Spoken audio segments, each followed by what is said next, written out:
안녕하세요. 안녕하십니까. 오랜만에 뵙네요. 네. 오늘은 84쪽인데요. 문제집 받으셨죠? 네, 문제집이 꽤 괜찮은 것 같아요. 문제집을 풀어 가시면서 암기가 저절로 되게끔 배열을 한 것 같아요.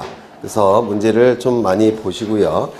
어차피 이제 문제집을 거치지 않으면 점수는 안 나와요. 문제집을 거치면서 암기 과정이 들어가야지만 점수가 나오기 때문에 지금까지 모의고사 점수 별로 안 좋으셔도 문제집을 거치면 이제 문제들이 좀 보이기 시작할 겁니다. 오늘은 문제집도 등기법부터 하는 건 아시죠? 네. 그럼 84쪽에 판결에 의한 등기 신청이 나오는데 이 판결에 의한 여기 맞죠? 네. 판결에 의한 등기 신청은 우리 시험에서 아주 자주 나오는 테마예요. 그래서 이 정도는 꼭 반드시 암기를 해 두셔야 되지 않을까 싶어요. 여러 번 했던 건데 여기에 이러한 부동산이 있고 소유자는 갑입니다. 갑이 을과 매매 계약을 체결합니다. 매매 계약이 체결되면 이 갑에게는 매도인이죠. 소유권 이전 등기 의무가 발생을 할 테고, 그리고 이 을에게 매수인은 소유권 이전 등기 청구권을 취득하게 될 겁니다. 이 청구권을 매도인 갑에게 행사해서 이 의무를 이행시키는 것이, 이 의무를 이행하는 것이 이 등기를 신청하는 겁니다. 이 의무자가 의무를 이행하는 것이 등기를 신청하는 거예요. 그래서 이 청구권자와 같이 등기소에 가서 등기를 신청하게 될 겁니다. 즉 공동신청이 원칙이라고 얘기를 했습니다. 그런데 이 청구권을 행사해서 의무를 이행할 것을 요구했는데, 즉 의무를 이행해야 되는데 의무를 이행하지 않더라는 겁니다. 즉 등기를 신청해 주지 않더라는 겁니다. 그러면 요 을은 법원에 소송을 제기해야 되겠죠. 법원에 소송을 제기할 겁니다. 이때 이 소송은 요 의무를 이행하라는 소송이에요. 그래서 소유권 이전 등기를 이행하라는 소를 제기를 합니다. 이행의소라고 불러요. 이행의 소송을 제기를 합니다. 이행의 소송이 제기가 되면 요 법원에서는 을 승소 판결을 내줄 겁니다. 이렇게 소송을 제기한 자를 원고라고 부르는데요. 승소 판결이 확정이 됐다면 이 소송을 제기한 자를 뭐라고 부릅니까? 승소한 등기 권리자라고 부릅니다. 승소한 등기 권리자로서 이제 상대방의 등기 신청이 없다라고 하더라도 단독으로 등기를 신청할 수 있다는 겁니다. 단독으로 신청해서 등기까지 이루어지게 되면 을은 소유권을 취득하게 될 겁니다. 그래서 승소한 등기 권리자는 판결서를 가지고 등기를 단독으로 신청할 수 있다, 이렇게 얘기합니다. 그러면 이 보통은 등기를 신청할 때 등기필 정보를 등기소에 제공하는 거죠. 맞아요. 근데 이건 단독 신청이니까 등기필 정보를 등기소에 제공할 이유는 당연히 없을 겁니다. 또한 이 을은 등기필 정보를 가지고 있지도 않겠죠. 그렇죠. 그래서 등기필 정보는 등기소에 제공하지 않을 겁니다. 여기에 이러한 부동산이 있는데 소유자는 갑이 될 겁니다. 갑이 을과 매매 계약을 체결합니다. 이때 갑을 매도인, 을을 매수인이라고 하는데 매도인도 등기 청구권을 하나 가지고 있어요. 민법에서 공부하셨겠지만 소유권 이전 등기를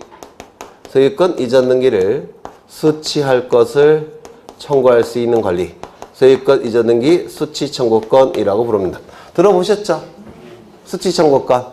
그래서 이 숫자는 받을 숫자, 치는 취할 치자, 등기를 빨리 받아갈 것을 청구할 수 있는 권리, 소유권 이전 등기 수취 청구권이에요. 이러한 등기 수취 청구권을 매도인에게 인정하는 이유는요, 요 갑의 이름으로 등기가 되어 있으면 이 부동산에 관한 세금은 다 갑에게 계속 부과가 돼요.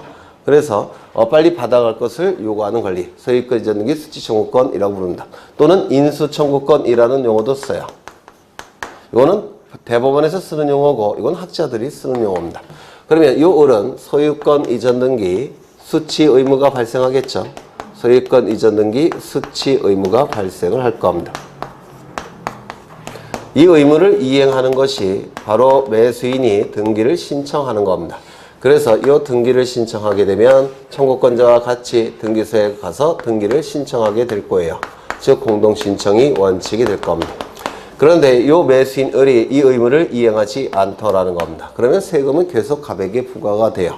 그러면 이 갑은 세금 부과되는 게 싫으면 법원에 소송을 제기할 겁니다. 물론 이것도 이행의 소송을 제기하는 겁니다. 이행의 소를 제기를 하는 겁니다. 이 의무를 이행할 것을 요구하는 소송이 돼요. 그러면 서가 제기가 되면 법원에서는 갑승소 판결을 내줄 테고, 이 판결이 확정이 되면 이때 갑을 뭐라고 불렀습니까? 승소한 등기 의무자라고 부릅니다. 승소한 등기 의무자는 이제 상대방이 신청이 없더라도 단독으로 등기를 신청할 수 있더라는 겁니다. 이때 이 단독 신청을 통해서 등기 명의가 을의 이름으로 이루어지게 되면 이제 을에게 소유권이 넘어가게 될 겁니다. 이때 이 등기 의무자는 등기필 정보가 있을까요? 없을까요? 있겠죠. 이때 이 등기필 정보를 등기소에 제공을 해야 됩니다. 만약에 이걸 등기필 정보를 등기소에 제공하지 않게 되면 이 등기가 을의 이름으로 된다고 하더라도 등기필 정보를 갑이 계속 가지고 있게 되죠. 그러면 이 갑은 등기가 을에게 넘어갔다고 하더라도 이 등기필 정보를 가지고 사기칠 수가 있어요. 을에게 넘긴 거는 명의 시탁한 것이고 내가 진짜 소유자다 이렇게 남들을 속여서 사기를 칠 수가 있습니다. 이걸 방지하기 위해서 이 승소한 등기의무자가 판결에 의한 등기를 신청할 때는 단독 신청이지만 비록 단독 신청이지만 등기필 정보를 등기소에 제공을 해야 됩니다. 그래서 이 등기필 정보라는 것은 공동 신청의 경우 등기 의무자가 등기소에 제공하는 것이 등기필 정보죠. 다만 예외적으로 단독 신청의 경우에는 딱 두 가지 경우가 있습니다. 단독 신청임에도 불구하고 등기필 정보를 등기소에 제공하는 경우는 딱 두 가지가 있는데, 첫 번째 요거 승소한 등기 의무자가 판결에 의해서 등기를 신청할 때 이때는 단독 신청임에도 불구하고 등기필 정보를 등기소에 제공해야 됩니다. 또 하나가 있는데 가등기, 말소등기를 가등기 명의는 단독으로 말소등기 신청할 수 있죠. 기억나셔요? 가등기 명의니 가등기, 말소등기를 단독으로 신청할 때도 가등기필 정보를 등기소에 제공해야 됩니다. 그래서 이 등기필 정보를 등기소에 제공하는 경우는 딱 두 가지예요. 첫 번째, 승소한 등기의무자의 판결에 의한 등기 신청. 두 번째, 가등기 명의의 가등기 말소 신청. 이 두 가지 경우는 좀 외워두시면 좋을 것 같아요. 그렇죠. 이게 승소한 등기의무자의 판결에 의한 등기 신청이라고 얘기를 할 겁니다. 이때 이 판결에 의한 등기 신청은 여기서 보신 바대로 이행해소죠. 이행해소. 그러면 이 판결은 무슨 판결이 되겠습니까? 이행 판결이 되더라는 겁니다. 판결의 종류는 세 가지가 있죠. 이제 여러 번 했으니까 외울 때도 되셨죠. 판결은 주문이 있고 그 다음에 이유가 있고 그리고 원고와 피고를 기록합니다. 이 판결의 효력은 주문에도 있고 이유에도 있고 원고 피고에게도 있어요. 여기에 판결 효력을 판결의 효력이 미치는 객관적 범위라고 부르고요. 여기 원고 피고의 판결의 효력이 미치는 것을 판결의 효력이 미치는 주관적 범위라고 불러요. 똑같이 판결의 효력이 있습니다. 이 주문은 두 줄에서 세 줄로 아무리 길어도 네 줄을 초과하지 않습니다. 이 주문의 끝문장이 무엇을 확인한다 라고 끝나면 무슨 판결이라고 했습니까? 확인 판결. 이 주문의 끝문장이 무엇을 이행하라 이렇게 끝나면 무슨 판결이라고 했죠? 이행 판결. 뭐뭐 한다 이렇게 끝나면 형성 판결이라고 했죠. 그럼 여기서 나오는 판결은 주문의 끝문장이 뭐로 끝날까요? 의무를 이행하라 이렇게 끝납니다. 보통 이렇게 기록해요. 2019년 5월 15일 갑과 을 사이에 체결된 매매 계약으로 인한 소유권 이전 등기 의무를 매도인 갑은 이행하라. 보통 이렇게 주문이 끝납니다. 이것도 마찬가지겠죠. 2019년 5월 15일 갑과 을 사이에 체결된 매매 계약으로 인한 소유권 이전 등기 수취 의무를 매수인 을은 이행하라. 이렇게 주문이 나옵니다. 따라서 이 판결은 이행 판결이 될 수밖에 없더라는 겁니다. 그렇겠죠. 이행 판결의 경우에는 승소한 등기 관리자, 승소한 등기 의무자는 판결서를 가지고 등기를 단독으로 신청할 수가 있더라는 겁니다. 우리 부동산 등기법 제23조 제4항에서는 23조 제4항에서는 승소한 등기 관리자, 승소한 등기 의무자만이 판결서를 가지고 등기를 단독으로 신청할 수 있다고 명문으로 규정되어 있어요. 그렇다면 패소자는 판결서를 가지고 등기를 신청할 수 있을까요? 없을까요? 없다 이렇게 얘기를 합니다. 승소한 자만이 판결서를 가지고 등기를 단독으로 신청할 수 있다라고 되어 있기 때문에 패소한 자는 판결서를 가지고 단독으로 신청할 수 없게 됩니다. 그렇겠죠. 두 번째가 아니라 두 번째 점. 예외가 있죠. 예외. 무슨 판결입니까? 형성 판결. 형성 판결의 대표 주자는 공유물 분할 판결이라는 건데 이 공유물 분할 판결의 경우에는 승소 여부를 따지지 않습니다. 이 공유물 분할 판결, 이건 민법에서 좀 어려운 내용이죠. 공유물 분할. 예를 들어서 여기에 토지가 존재하는데 갑이 2분의 1 지분을 가지고 있고 을도 2분의 1 지분을 가지고 있다는 겁니다. 등기부에는 이렇게 등기로 되어 있습니다. 공유. 그런데 갑이 을에게 2분의 1 지분을 가지고 있는 요 갑이 을에게 이 토지를 분할하자고 제안을 합니다. 제안을 어떻게 했느냐면 도로가 이렇게 나 있을 때 여기 A 지점부터 여기 B 지점까지 분할을 해서 똑같이 이쪽은 내가 가질 테니까 이쪽은 네가 가져라 이렇게 제안을 해요. 그러면 을은 받아들이지 않겠죠? 네. 그렇죠. 그러면 이 열받은 갑은 법원에 소송을 제기할 테고 이때의 소송은 공유물 분할에 관한 소송이라고 불러요. 공유물 분할의 소송을 제기합니다. 그러면 이때 소송을 제기한 자를 뭐라고 부르죠? 원고라고 부를 테고 소송을 제기당한 자를 피고라고 부를 텐데 법원에서는 이렇게 나눠주지 않겠죠? 아마 이렇게 나눠질 겁니다. 그래서 C 지점부터 D 지점까지 분할한다 이렇게 주문이 끝날 거예요. C 지점부터 D 지점까지 분할하고 이쪽은 갑이 소유하고 이쪽은 을이 소유한다 이렇게 주문이 끝날 겁니다. 그러면 원고가 원했던 바가 법원에 의해서 거절됐죠. 이건 원고 패소 판결이에요. 원고가 원했던 바가 달성되지 못했기 때문에 그냥 이건 원고 패소 판결입니다. 그리고 피고 승소 판결이 될 겁니다. 그러면 이때 패소 판결을 받은 이 원고 갑이 이 부분에 대해서는 어디까지나 갑 소유가 돼버렸죠. 법원의 판결에 의해서. 따라서 이 원고는 등기소에 가서 등기를 신청할 수 있을까요? 없을까요? 있더라는 겁니다. 왜? 법원은 이쪽을 원고 갑의 소유로 인정을 했기 때문에 그렇습니다. 이때의 등기는 무슨 등기를 신청할까요? 네, 공유물 분할의 법적 성질이 뭐죠? 민법에서. 왜 모른 척 하셔요? 이 지분의 개념은 어떤 거라고 했습니까? 이 부동산이 더 이상 쪼개질 수 없는 가장 작은 점들로 구성됐을 때 기억나셔요? 이 부동산이 더 이상 쪼개질 수 없는 가장 작은 점들로 구성이 됐을 때 그때 그 점을 확대를 해보면 이렇게 나눠 갖는 것이 지분의 개념이라고 했는데 이거 혹시 기억나실까요? 모든 점들은 공유하고 있으니까 이렇게 나눠 갖겠죠. 그런데 이쪽은 전부 다 뭐가 됐습니까? 갑 소유가 됐죠. 법원의 판결에 의해서. 그러면 요것도 갑이 가져야 되고 이쪽 부분도 어떻게 됩니까? 갑이 가져야 되죠. 맞아요. 그다음에 이쪽은 전부 다 누구 소유가 됐습니까? 을 소유가 됐죠. 그러면 모든 점들은 이건 전부 다 을 소유가 돼야 되겠죠. 그러면 요거를 요쪽으로 보내고 요거를 요쪽으로 보내면 이거는 갑이 될 테고 요거는 을이 돼 버리겠죠. 그러면 지분을 어떻게 한 겁니까? 교환한 거예요. 맞아요. 지분을 교환한 겁니다. 그래서 이 공유물 분할의 법적 성질은 지분의 현물 분할은 막교환입니다. 공유물 분할의 현물 분할의 법적 성질은 지분의 막교환이고 현금 분할도 있죠. 들어보셨어요? 현금 분할은 지분의 매매예요. 이거 민법에서 좀 기억하셔야 될 텐데. 그러면 지분의 막교환이니까 무슨 등기할까요? 지분을 교환하는 거니까 지분의 이전 등기를 서로 해줘야 되겠죠. 맞아요. 그래서 공유물 분할은 등기는 지분 이전 등기를 하는 겁니다. 이거 이해가 되실까요? 이거 좀 외워두셔야 돼요. 이게 출제가 되고 있는데요.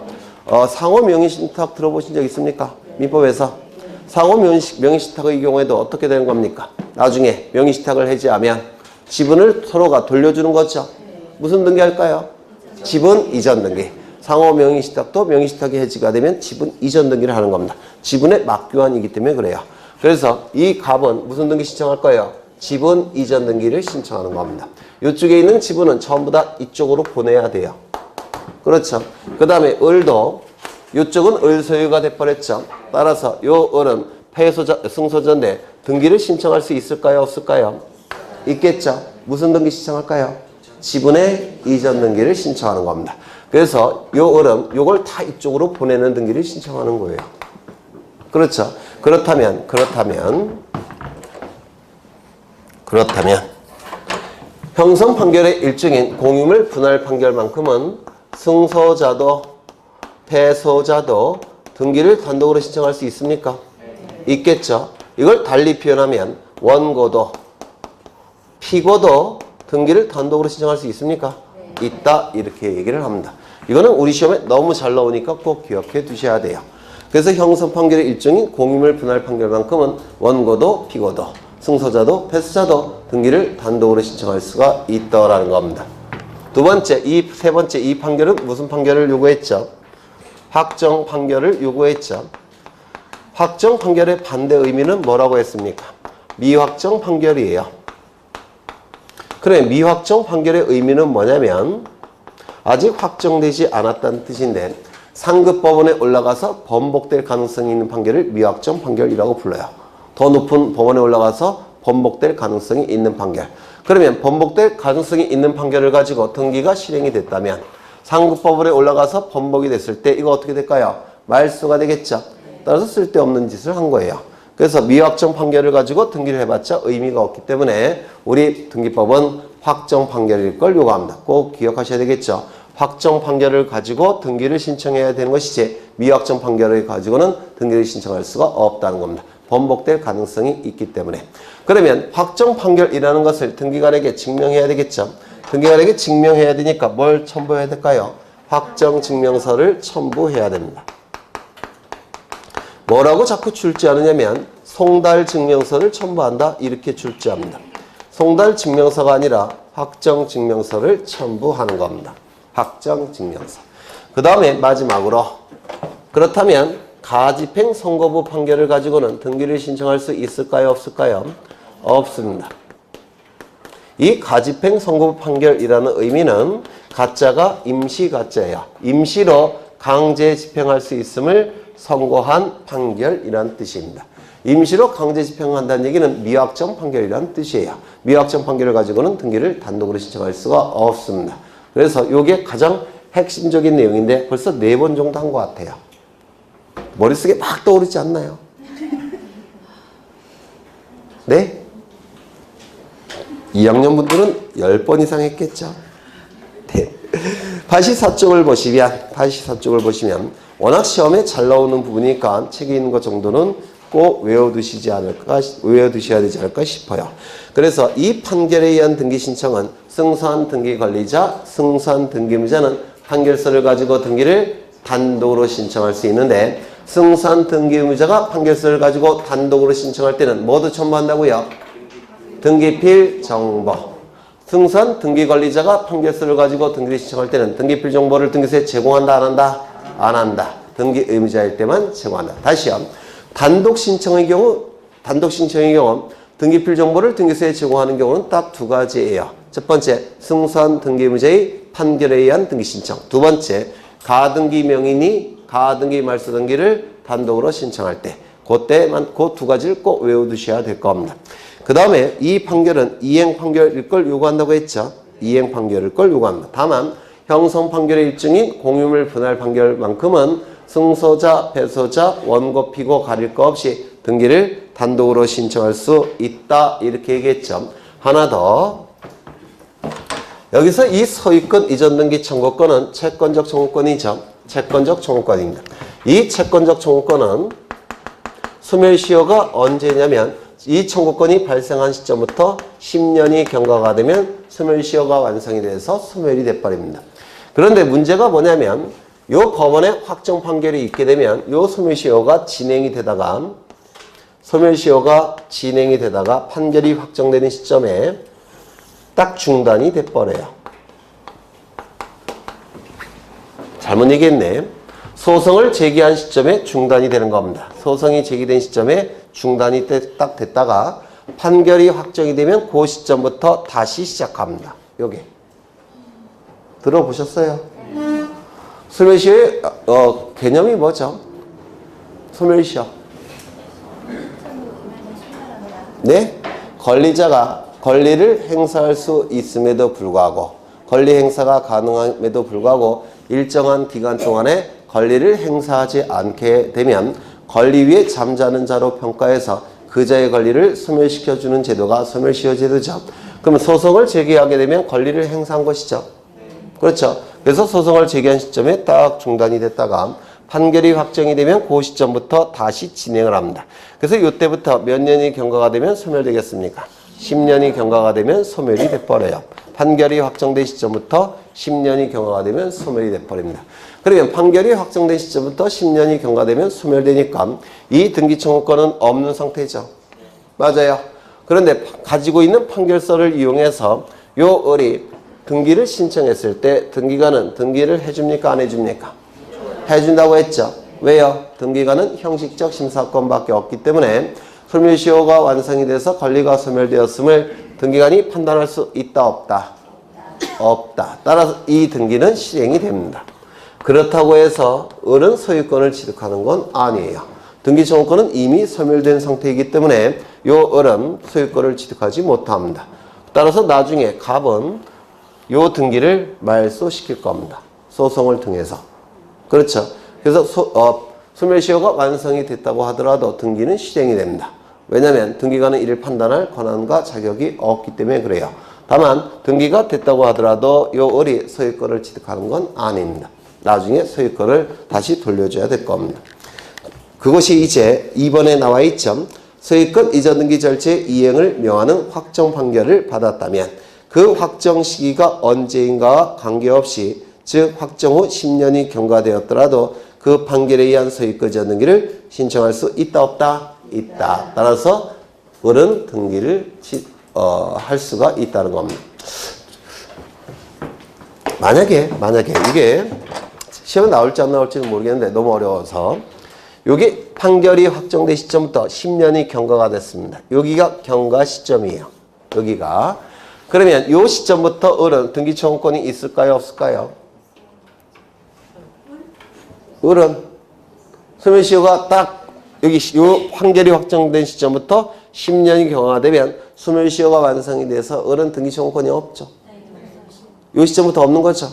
그러면 그 이후에 판결서를 가지고 등기를 신청했을 때 등기관은 등기를 해준다고 했습니까? 안 해준다고 했습니까? 해준다고 했죠. 하지만 을은 등기 청구권이 이미 소멸된 상태이기 때문에 을은 소유권 취득한다 못한다? 못하는 겁니다. 그런데 요 시점 이전에는 소멸시효가 완성이 됐을까요? 안 됐을까요? 안 됐겠죠. 그러면 을은 등기 청구권이 있습니까? 없습니까? 있겠죠. 그러면 그 등기 청구권이 있는 상태에서 등기를 신청하게 되면 등기 실행되겠죠. 을은 소유권 취득할까요? 못할까요? 이때는 하는 겁니다. 당연히. 그렇지 않을까요? 네, 그렇죠. 네. 그 다음에 맨 밑에 보시면 확정 증명을 첨부한다 설명을 했고요. 그 다음에 신청 절차 나와 있는데 승소한 등기 권리자는 단독으로 등기를 신청할 수 있으나 패소한 피고는 직접 신청할 수 없고 대위 신청할 수도 없다 이렇게 돼 있죠. 우리 부동산 등기법 제23조 제4항에서는 승소한 이행 판결의 경우는 승소한 등기 권리자, 승소한 등기 의무자만이 판결서를 가지고 단독으로 신청할 수 있다라고 되어 있기 때문에 패소자는 등기 의무자건 등기 권리자건 등기를 신청할 수 있습니까? 없습니까? 없다라고 얘기했죠. 그 다음에 2번도 마찬가지죠. 설명이 됐고요. 3번을 보시면 3번도 여러 번 했던 건데 기억이 나실지 모르겠네요. 여기에 이러한 부동산이 있고 소유자는 갑입니다. 갑이 을과 매매 계약을 체결합니다. 소유권 이전 등기까지 이루어지면 갑이 가진 소유권은 을의 소유권으로 바뀌게 될 겁니다. 이때 매도인 갑을 뭐라고 부르죠? 등기 의무자. 을을 등기 권리자 이렇게 부르겠죠. 그래서 갑과 을이 등기소에 가서 등기를 공동으로 신청하게 될 겁니다. 이때 요 을에게는 누가 있느냐면 채권자가 이렇게 있더라는 겁니다. 이거 지난 시간에 했던 거예요. 그러면 요 채무자가 등기를 신청하지 않게 되면 요 채권자가 대신 신청할 수 있죠. 이걸 뭐라고 부릅니까? 채권자 대위 신청이라고 불러요. 그래서 갑과 요 채권자는 등기소에 가서 등기를 공동으로 신청하게 될 겁니다. 그런데 이때 요 갑이 등기를 신청해 주지 않는다면 요 A는 등기를 신청할 수 없겠죠. 대위 신청이 안 되겠죠. 요 A는 어떻게 한다고 했습니까? 법원에 소송을 제기한다고 했는데 기억나실까요? 이 소송을 뭐라고 부르냐면 채권자 대위소송이라고 불러요. 채권자 대위소송. 채권자 대위소송을 통해서 이 채권자가 승소 판결을 받았다면 이 채권자는 승소한 등기 권리자의 지위를 갖습니다. 따라서 단독으로 등기 신청할 수 있을 겁니다. 맞아요. 이때 이 판결서는 여기 원고가 누구로 기록되어 있겠습니까? A. 피고는 누구로 기록되어 있겠죠? 가. 이렇게 기록이 되어 있을 겁니다. 이 판결서를 가지고 이 등기 권리자는 즉 채무자죠. 채무자는 이 판결서를 가지고 등기를 단독으로 신청할 수 있습니까? 없습니까? 없다고 했죠. 왜요? 이 판결은 원고 피고에게만 효력이 있기 때문에 채무자는 이 판결서를 가지고 등기를 신청할 수 없다라고 얘기했습니다. 단 예외가 있다고 했죠. 그 예외는 뭐죠? 채무자가 대위소송이 제기된 사실을 알았다면 이때는 이 채무자는 소송에 참가해야 됩니다. 소송에 참가해야 되기 때문에 여기에 뭐가 되는 겁니까? 여기가 아니지. 여기겠죠. 여기에 을이 들어가야 됩니다. 그러면 이제 알았다면 참가해야 되고 참가해야 된다면 원고 안에 원고가 둘이 존재하는 것이죠. 그러면 이제 판결의 효력은 요 을에게 있습니까? 있겠죠. 그러면 알았다면 판결서를 가지고 등기를 신청할 수 없다? 있다? 있다. 요게 좀 어려운 지문이에요. 알았다면. 그렇죠. 그래서 꼭 지문을 보시면 채권자 병이 채무자 을이 제3채무자 갑에 대한 소유권 이전 등기 청구권에 관하여 채권자 대위권에 의한 소송을 제기한 사실을 채무자 을이 알았다면 을은 참가해야 되고 참가해야 되면 원고의 지위를 갖겠죠. 그러면 이때 을은 병이 얻은 승소 판결에 의하여 직접 자기 앞으로 소유권 이전 등기를 신청할 수 있다. 이렇게 얘기를 하게 될 겁니다. 그 다음에 등기필증이나 등기필 정보를 등기소에 제공해야 된다고 했죠. 이제 상속등기를 좀 보실 겁니다. 상속등기. 우리 시험에 종종 출제가 되는 등기인데요. 이것도 두 번인가 했어요. 여기 이러한 부동산이 있고 소유자가 갑입니다. 소유자가 갑인데 갑이 사망을 하게 되면 이자를 뭐라고 부르죠? 피상속인이라고 부르죠. 피상속인은 권리 능력을 상실했기 때문에 권리를 가질 수 없죠. 다 누구에게 넘어갑니까? 상속인에게 넘어가겠죠. 상속인에게 넘어갈 겁니다. 그런데 문제는 상속인이 한 명이 아니라 여러 명이더라는 겁니다. 이렇게 여러 명 존재합니다. A, B, C. 그러면 피상속인이 가지고 있는 모든 재산적 권리와 의무는 상속인에게 포괄해서 승계가 이루어질 텐데 이를 뭐라고 부릅니까? 상속이라고 부를 겁니다. 그러면 이때 A, B, C가 소유권을 취득하는 시점은 어느 시점이죠? 피상속인 사망 시가 되겠죠. 즉 상속 개시 시점이 될 겁니다. 이때 공평하게 나눠 가져야 되니까 3분의 1, 3분의 1, 3분의 1. 이를 법정 상속분이라고 불러요. 여기 배우자가 있으면 좀 더 많이 갔겠죠.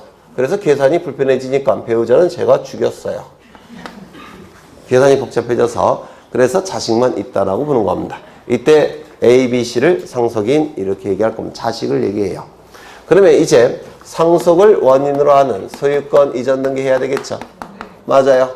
이 상속을 원인으로 한 소유권 이전 등기 상속 등기가 될 텐데 이를 법정 상속분에 의한 상속 등기라고 불러요. 그러면 이때 A 3분의 1, B 3분의 1, C 3분의 1 이렇게 등기가 될 테고 물론 공유로 등기가 될 겁니다. 이 등기가 이루어짐으로 인해서 이익이 발생한 자는 누굽니까? A, B, C. 불이익이 발생한 자는 누구죠? 갑. 그런데 갑은 돌아가셨으니까 단독 신청입니까? 공동 신청입니까? 단독 신청에 의해서 등기가 이루어지게 될 겁니다. 이때 이 법정 상속분에 의한 상속 등기를 한 다음에 A, B, C가 모여서 상속 재산을 어떻게 분할할지 협의를 한다고 했죠. 기억나셔요? 요 A는 직업이 뭐라고 그랬죠? 30년 동안 고시생. 요 B는 직업이 뭐라고 그랬죠? 의사. 요 C는 공무원. 그래서 제일 맞이인 A가 B, C를 술집으로 불러내서 이거 꼭 니네가 가져야 되겠느냐? 내가 좀 가지면 어떻겠니? 이렇게 물어봐요. 그래서 어차피 제사도 지내야 되니까 너희든 직업도 좋고 이건 내가 좀 가졌으면 좋겠다. 이렇게 얘기합니다. 그럼 동생들은 받아주겠죠? 안 받아줘요? 불쌍한데. 물론 집에 가면 안 받아줄 겁니다. 누군가 반대할 테니까. 집에 가기 전에 재빨리 서류로 작성을 해야 돼요. 그렇죠? 이걸 뭐라고 했습니까? 상속재산을 어떻게 분할할지 협의를 하는 거죠. 상속재산 분할협의라고 불러요. 이 분할협의만 해서는 안 돼요. 분명히 집에 가면 번복할 테니까. 그렇죠? 그래서 서류를 재빨리 작성을 해야 됩니다. 그럼 이 상속재산 분할협의서에는 이제 그런 구질구질한 내용이 나올 거예요. A는 오랫동안 고시 공부했고 동생들은 직업이 좋으니까 어쩌고 저쩌고. 그래서 형이 갖기로 했다. 그리고 A, B, C의 도장을 찍을까요? 안 찍을까요? 찍겠죠. 따라서 이 상속재산 분할협의서가 등기소에 제공이 될 때는 무엇도 첨부돼야 된다고 했죠. 인감증명을 첨부한다고 했는데 기억나셔요? 네, 인감증명을 첨부할 겁니다. 그런데 문제는 뭐냐면 이 상속재산 분할협의는 우리 민법에 의해서 이게 소급표가 인정이 됩니다. 어느 시점까지 소급표가 인정이 되느냐면 갑 사망 시까지 소급이 돼버립니다. 이때까지 소급표가 인정이 돼요. 그러면 갑 사망 시점부터 누구에게 누가 소유권을 취득하는 겁니까? A가. 그러면 이 부분은 처음부터 잘못된 등기죠. 원시적 일부 불일치. 원시적 일부 불일치 할 때 무슨 등기하죠? 소유권 경정 등기하죠. 기억나셔요? 그러면 이 상속재산 분할협의서가 등기소에 제공이 된다면 소유권 경정 등기가 이루어집니다. 그러면 이 소유권 경정 등기가 이루어짐으로 인해서 이익이 발생하는 자는 누구라고 했죠? A. 불이익이 발생하는 자는 누구죠? B, C. 따라서 이 A 명의의 등기는 단독 신청입니까? 공동 신청입니까? 공동 신청이에요. 공동 신청에 의해서 이루어지게 될 겁니다. 등기 의무자는 누굴까요? 불이익이 발생하는 자 누구죠? B, C. 그 다음에 등기 권리자는 누구죠? A. 그래서 이걸 법정 상속분에 의한 상속등기라고 부르고요. 이거를 협의 분할로 인한 소유권 경정등기라고 부릅니다. 그 다음에 하나가 더 있어요. 뭐냐면 갑이 사망하자마자 A, B, C가 모여서 상속재산을 어떻게 분할할지 협의를 합니다.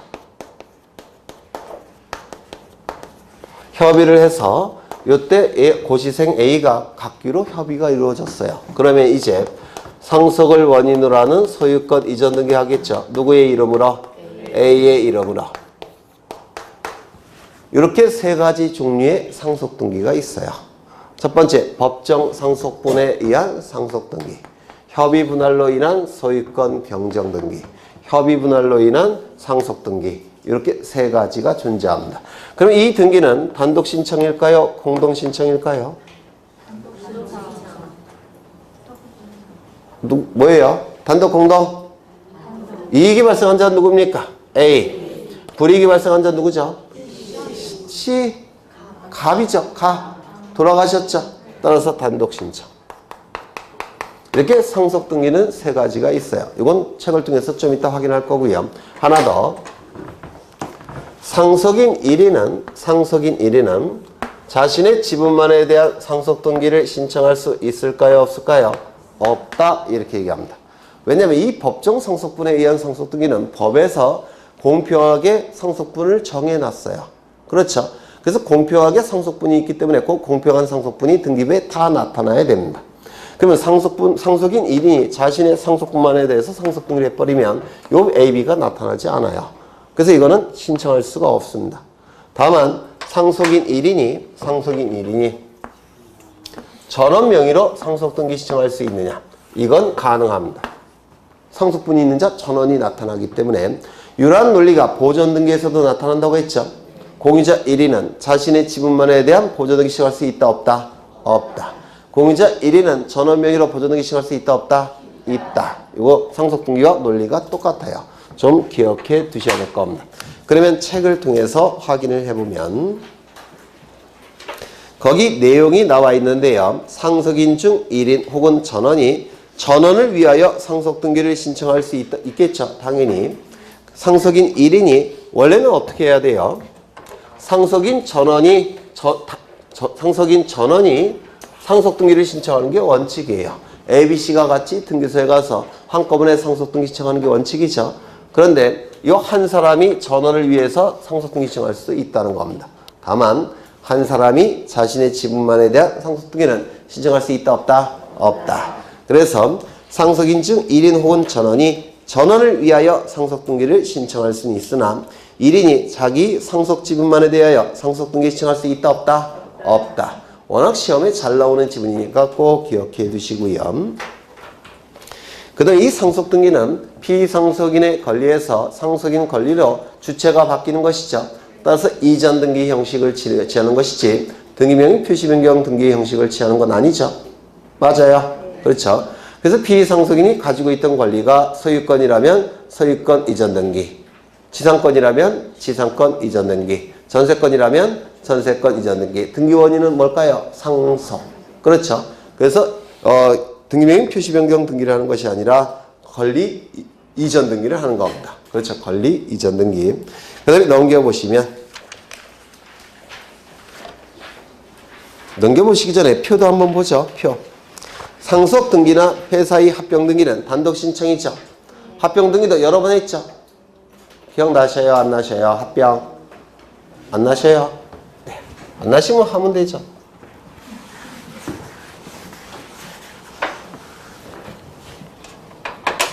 이 합병은 흡수합병이라는 것도 있고 신설합병이라는 것도 있는데 그냥 신설합병 생각하시면 돼요. 뭐냐면 여기 A 법인이 있고 법인이 어려우시면 회사라고 생각하시면 돼요. A라는 회사가 있고 회사는 법적 성질이 법인입니다.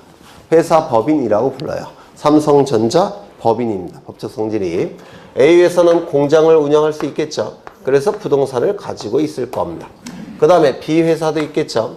B 회사도 공장을 운영하겠죠. 이렇게 공장을 운영하니까 공장 건물이나 공장 토지, 부지, 공장 건물이나 공장 토지를 가지고 있을 수 있죠. 그런데 이 두 개 회사가 합병을 하더라는 겁니다. 합병이 이루어지기 위해서는 두 가지 요건을 구비해야 돼요. 첫 번째, 합병 계약이 체결돼야 됩니다. 요 A 회사와 B 회사의 대표자가 만나서 합병하자는 계약을 체결해야 됩니다. 두 번째, 합병 등기라는 것도 해야 됩니다. 이 합병 등기는 부동산 등기는 아니고요. 법인 등기를 하는 겁니다. 법인 등기에 합병 등기라는 걸 하게 돼요. 그러면 이제 합병 등기까지 이루어지면 요 A 회사 소멸, B 회사 소멸, 그리고 새로운 C 회사가 탄생을 할 겁니다. 이걸 신설합병 이렇게 얘기를 해요. 그러면 이건 소멸되었고 요 C 회사가 탄생했죠. 어느 시점에? 네? 소멸되는 시점은 어느 시점이에요? 요 시점에 합병 등기를 한 시점에 A 회사 소멸, B 회사 소멸, C 회사 탄생이 되는 겁니다. C 회사가 신설이 되는 거예요. 되셨을까요? 어느 시점에? 합병 등기를 갖추는 시점에. 그러면 권리 능력 상실했죠. 권리 능력 상실했죠. 이런 부동산에 대한 권리는 A, B 회사는 더 이상 가질 수가 없어요. 대신 누구에게 귀속시켜야 될까요? C 회사에게. 이렇게 권리가 귀속이 되겠죠. 소유권이라고 한다면 소유권이 이쪽으로 귀속이 될 겁니다. 그 다음에 이것도 이렇게 귀속이 되겠죠. 어느 시점에? A, B 회사가 소멸된 시점에. 즉 합병 등기를 마친 시점에. 되셨을까요? 그러면 이때 소유권 이전 등기를 구태할 필요가 있습니까? 네? 없어요. 이건 포괄승계입니다. 포괄승계이기 때문에 187조가 적용이 돼요. 그래서 이 합병 등기를 갖추는 시점에 자동적으로 기속이 되는 겁니다. 자동적으로 기속을 해요. 187조가 적용이 되는 겁니다. 상소, 공영징수, 판결, 경매, 그 다음에 기타에 들어가요. 이때 이 시회사가 이 부동산을 다른 자에게 처분하기 위해서는 무엇을 갖춰야 될까요? 등기를 갖춰야 되겠죠. 소유권 이전 등기를 갖춰야 될 겁니다. 이것도 소유권 이전 등기를 갖춰야 되겠죠. 그럼 먼저 이 등기를 갖춤으로 인해서 이익이 발생한 자는 누굽니까? C 등기 권리자. 불이익이 발생하는 자는 누구죠? A 등기 의무자. 다만 등기 의무자는 존재합니까? 존재하지 않습니까? 존재하지 않죠. 이거는 단독 신청이 될 겁니다. 맞아요. 그 다음에 이 등기가 이루어짐으로 인해서 이익이 발생한 자는 누굽니까? C 등기 권리자. 불이익이 발생한 자는 누구죠? B 등기 의무자. 다만 등기 의무자 B는 존재할까요? 존재하지 않을까요? 존재하지 않죠. 따라서 이 등기도 단독 신청이 될 겁니다. 그래서 이 합병으로 인한 등기는 당연히 단독 신청이에요. 기존의 회사가 소멸되니까. 되셨을까요? 그렇죠. 그러면 거기 상속이나 회사의 합병은 등기가 어떻게 이루어진다고요? 단독 신청. 상속은 피상속인 사망시. 그 다음에 합병은 합병 등기 격려시. 이때의 합병 등기는 부동산 등기가 아닙니다. 법인 등기예요. 법인 등기. 두 가지 요건이 충족이 돼야지만 합병이 이루어지기 때문에 합병 등기 시점에 A 회사, B 회사 소멸, C 회사 신설 이렇게 됩니다. 이걸 신설 합병이라고 불러요. 그 다음에 유증은 포괄 유증 특정적 유증 나와 있는데 이거 기억나셔요? 유증 안 나셔요? 네, 안 나시면 해야죠. 안 날 리가 없는데. 이 유증으로 인한 등기도 뒤에 나오겠지만 워낙 시험에 잘 나와요. 워낙 시험에 잘 나오니까 이번 기회에 좀 기억해 두시면 좋겠는데요. 갑이 이 부동산을 을에게 유언을 통해서 증여를 합니다. 이를 유증이라고 부르는데요. 유언과 증여의 합성행위입니다. 유증이라는 게. 그런데 여기에 유언과 증여계약의 합성행위가 유증인데 포인트는 유언에 있어요. 그래서 유언에 포인트가 있기 때문에 유언을 기준으로 해서 단독행위라고 얘기합니다. 유언은 단독행위고 증여는 계약이죠. 그런데 유언에 포인트가 있기 때문에 단독행위로 보게 됩니다. 얘를 유증자, 얘를 수유자 또는 수증자라고 불러요. 이때 이 유증은 두 가지가 있죠. 포괄 유증이라는 것도 있고 그 다음에 특정 유증이라는 것도 있을 겁니다. 이 포괄 유증의 의미는 뭐죠? 갑이 가진 여러 개의 부동산을 포괄해서 넘겨줄 때, 유언을 통해서 넘겨줄 때 포괄 유증. 그래서 이 포괄 유증을 받는 자는, 유증을 받는 자가 여러 명일 때는 지분 형태로 취득하는 겁니다. 지분 형태로. 그 다음에 특정 유증은 여러 개의 부동산 중에서 하나를 딱 특정해서 유언을 통해서 증여할 때 이걸 특정 유증이라고 하는데요. 이 특정 유증은 유증을 받은 자가 여러 명일 때도 지분 형태로 넘어가는 게 아니라 부동산 형태로 넘어가는 겁니다. 되셨을까요? 하나를 딱 특정하는 거니까. 이때 이 포괄 유증은 우리 민법 1078조에서 상속과 동일한 효력이 있다라는 규정이 있습니다. 상속과 동일한 효력이 있으니까 몇 조가 적용이 될까요? 네, 187조가 적용이 됩니다. 187조가 적용이 되기 때문에 유증의 효력이 발생하는 시점에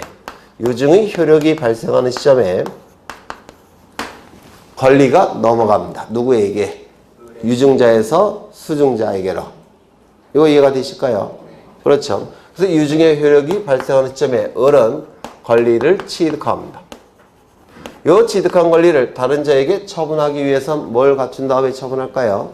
등기를 갖춘 다음에 처분할 겁니다. 그래서 소유권 이전 등기를 을의 명의로 갖춘 다음에 이제 처분이 가능할 거예요.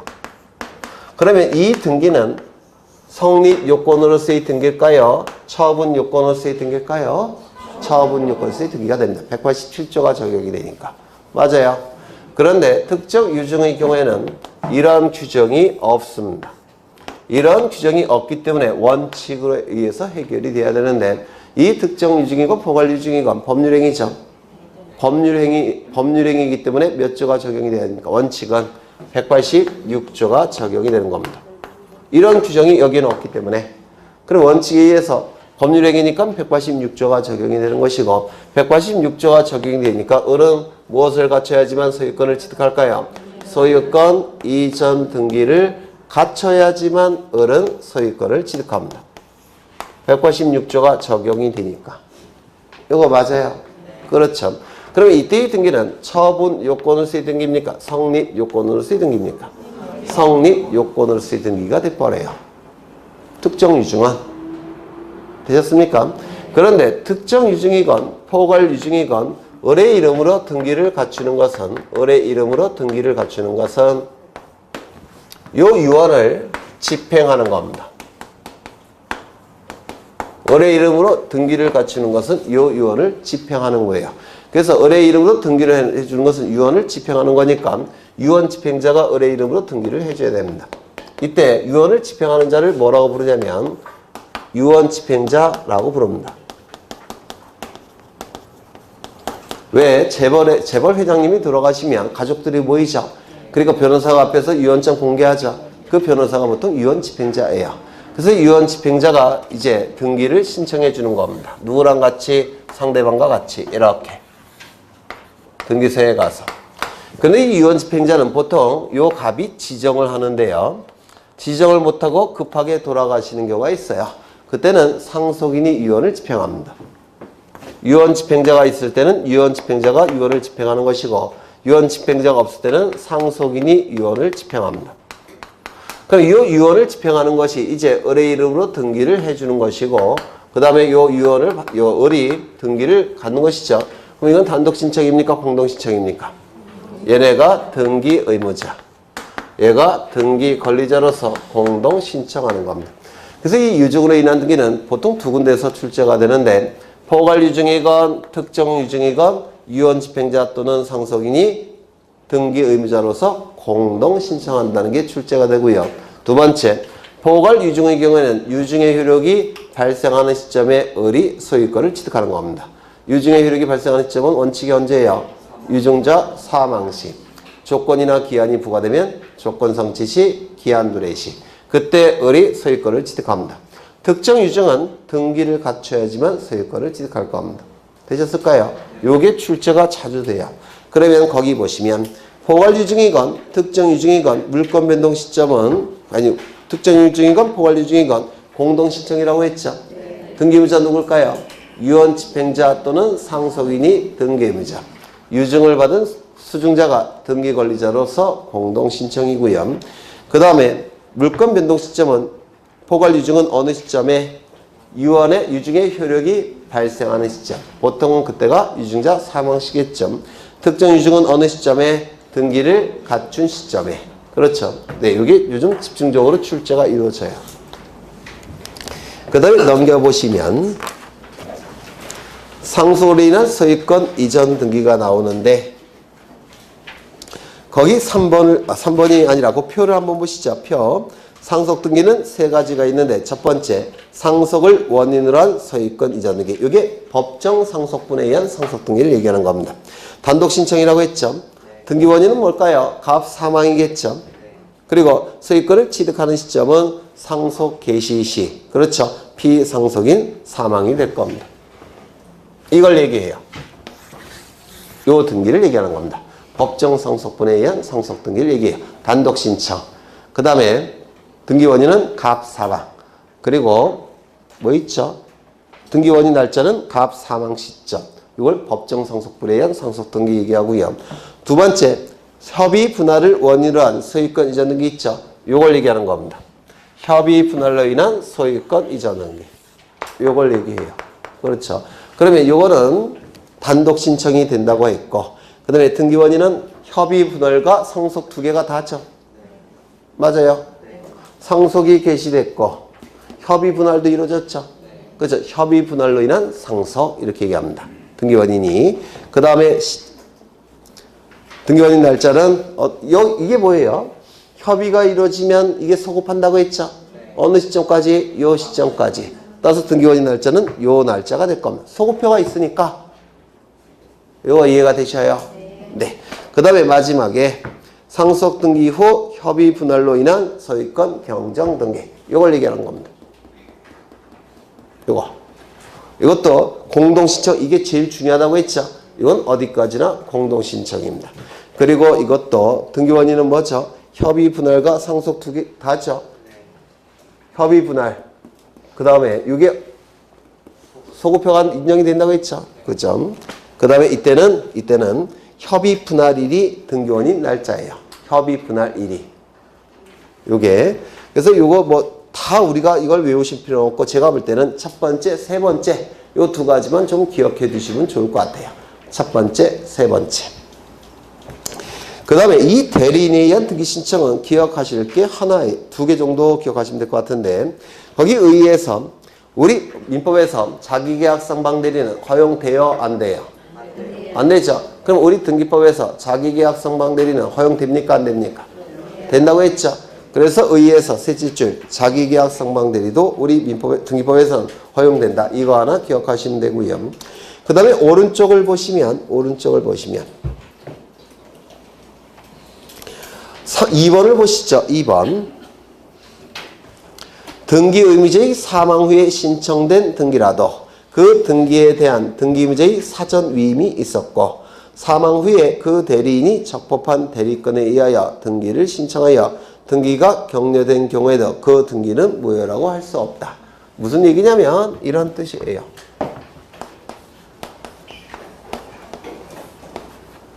갑이 A에게 대리권을 수여합니다. 그래서 이렇게 등기소에 가서 등기를 합니다. 대리인에 의한 등기 신청. 이럴 수 있겠죠. 그런데 요 위임한 이후에 갑이 사망을 했다는 겁니다. 사망한 다음에 요 A가 등기소에 가서 등기를 신청했다는 겁니다. 그러면 이때 을명의로 이루어진 등기는 효력이 있는지 여부가 문제가 되는데요. 이건 간단해요. 첫 번째, 관할 위반의 등기입니까? 아니죠. 두 번째, 사건이 등기할 것이 아닌 경우에 해당됩니까? 그것도 아니죠. 3호부터 11호 어딘가에 해당되는 등기입니다. 그렇다면 당연 무효 아니고 직권 말소할 수 없고 이 신청을 통해서 말소할 수 없죠.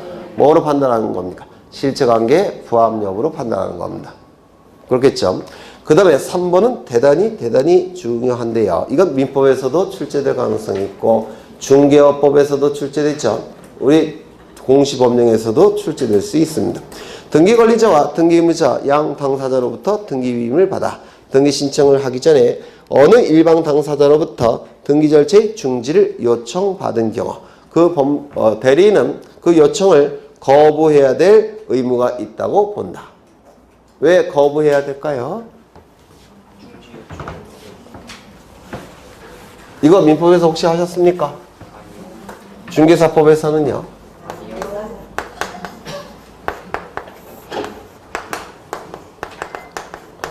갑과 을은 매매 계약을 체결합니다. 등기까지 이루어지면 갑의 소유권에서 을의 소유권으로 바뀌겠죠. 되셨나요? 갑은 법무사 A에게 사건을 맡겼습니다. 그리고 매수인 을도 법무사 A에게 사건을 맡겼습니다. 이게 뭐죠? 쌍방대리죠. 이 쌍방대리는 우리 등기법에서는 쌍방대리 금지에 관한 규정이 적용되지 않는다고 했죠. 그래서 이 A는 이제 등기소에 가서 등기를 신청하게 될 겁니다. 여기까지 되셨을까요? 그런데 서류를 갑으로부터 받고 을로부터 받아갖고 등기를 신청할 준비가 다 된 상태예요. 이제 등기소에 가기만 하면 됩니다. 그런데 요 갑으로부터 전화가 옵니다. 일단 중지하라고. 그리고 요청이 왔습니다. 준비가 다 끝났는데 각종 서류만 등기소에 가서 제출하면 되는데 한쪽편 당사자로부터 중지 요청이 왔다는 겁니다. 등기 잠깐 보류해달라고. 이때 이 요청을 받아들여야 됩니까? 아니면 진행을 시켜야 됩니까? 네? 진행을 시켜야 돼요. 왜요? 을 때문에. 맞습니다. 만약에 이 을은 어떨까요? 당연히 등기가 된다고 생각하겠죠. 등기가 된다고 생각하는데 갑의 일방적인 중지 요청이 있다고 해서 이거를 딱 중단을 시켜버리면 을은 예측할 수 없는 손해가 발생하는 겁니다. 이때 A는 갑의 대리인이지만 동시에 누구의 대리인입니까? 을의 대리인이기도 해요. 그래서 을을 위해서 중단해서는 안 됩니다. 등기를 신청하러 가야 돼요. 이거 대법원 판례고 중개업법, 민법, 공시법 세 군데에서 문제가 되고 있기 때문에 좀 기억해 두셔야 됩니다. 그 요청을 거부해야 될 위임계약상의 의무가 있기 때문에 등기 신청하러 가야 됩니다. 이해가 되실까요? 을 때문에 그래요. 을 때문에. 상대방 때문에. 그 다음에 대리권의 흠결 나와 있는데 거기 2번을 보시면 등기 신청 대리인이 아닌 자가 신청 대리를 하여 이루어진 등기를 하더라도 무권 대리가 되겠죠. 등기 원인 사실이 실체관계에 부합하는 경우에는 그 등기는 유효라고 본다. 왜요? 첫 번째, 간할 위반입니까? 대리권이 없는 자가 대리를 신청했다는 것이 간할 위반은 아니겠죠. 두 번째, 사건이 등기할 것이 아닌 경우에 해당될까요? 그것도 아니에요. 3호부터 12호로 어딘가 위반이겠죠. 따라서 당연 무효 아니고 직권 말소할 수 없고 이의 신청을 통해서 말소할 수도 없겠죠. 그러면 뭐 갖고 판단합니까? 실체관계 부합 여부로 판단하죠. 따라서 실체관계에 부합하는 등기라고 한다면 유효, 실체관계에 부합하지 않는 등기라고 한다면 무효. 실체관계 부합 여부는 어느 절차에서 판단한다고 했습니까? 이의 신청 절차가 아니라 민사소송 절차를 통해서 판단한다고 했죠. 기억나셔요? 나시죠? 네. 그 다음에 나머지 그 중요한 게 있는데, 거기 대리인의 등기 신청 절차에서 신청 정보의 기록사항을 보시면, 대리인이 등기를 신청할 때는 신청 정보에 대리인의 성명과 주소를 기록해야 된다. 밑줄 치시고 기억하셔야 합니다. 등기를 신청하는 자는 대리인이죠. 따라서 신청 정보에 대리인의 이름과 주소는 기록돼야 됩니다.